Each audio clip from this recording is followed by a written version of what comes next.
မငယ်ဒီဖေတခါပြောဘူးတဲ့ပုံပြင်းလေးတစ်ခုမဲ့အပြင်းလဲပြေမသားစီပွဲအကိုပြောပြမင်းနာစင်ကွယ်အိုးချစ်လာသွားတော့ညီငယ်နှမငယ်ဒီဖေတခါပြောဘူးတဲ့ပုံပြင်းလေးတစ်ခုမဲ့အပြင်းလဲပြေမသားစီပွဲအကိုပြောပြမင်းနာစင်ကွယ်ကြာဘူးလေများတယ်ဖတ်ဘူးလေများမယ်ဆရာအိုဖခင်ဟာကွယ်သားရင်နှစ်ခုနှစ်ဖော်ကိုထင်းစီငယ်တစ်ခုတစ်ချောင်းစီပြုချိုးမှုစေခိုင်းသားတိုင်းမယ်ခက်လွယ်ခွန်အားမဆိုင်ချိုးနိုင်တယ်တဖန်ကွယ်မှသားကြထိုးပြီးတို့ကိုစူစီစေပြီးဖြည့်စည်းချိုးကြပဲမလွယ်ဒီအတိုင်းပါပဲသားတို့ရဲ့မိသားကောင်းမောင်တို့မေ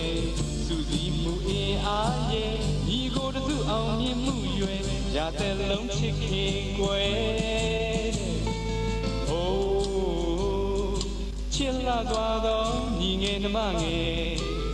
ဒီဖေတခါပြောဘူးတဲ့ပုံပြင်းလေးတစ်ခုမဲ့အပြင်းလဲပြေမသားစီပွဲအကိုပြောပြမင်းနာစင်ကွယ်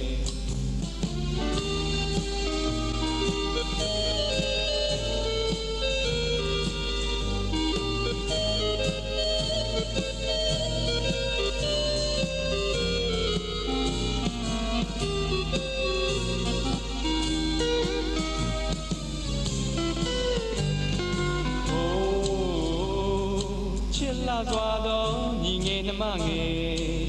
ဒီဖေတခါပြောဘူးတဲ့ပုံပြင်းလေးတစ်ခုမဲ့အပြင်းလဲပြေမသားစီပွဲ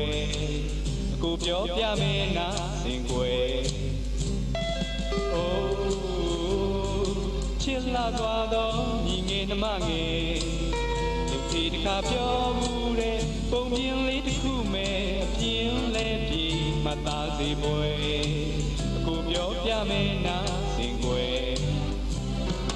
ကြာဘူးသူလဲများတယ်ဖတ်ဘူးသူလဲများပဲဆရာအိုဖခင်ဟာကွယ်သားရင်နှစ်ခုနှစ်ပေါ်ကိုထင်းပြီးငယ်တစ်ခုတစ်ချောင်းစီပြုချိုးမှုစေခိုင်းသားတိုင်းမင်းအလွယ်ခွန်အားမဆိုင်ချိုးနိုင်တယ်တဖန်ကွယ်မှသားကြထိုးပြီးတို့ကို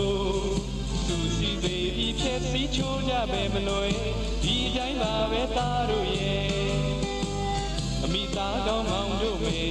သူစီမှုအေးအားရဲ့ညီကိုတစုအောင်မြင်မှုရွယ်ရတဲ့လုံးချစ်ခင်ကွယ်အိုးချစ်လာသွားတော့ညီငယ်နှမငယ်ဒီဖေတခါပြောဘူးတဲ့ပုံပြင်းလေးတစ်ခုမဲ့အပြင်းလဲပြေမသားစီပွဲ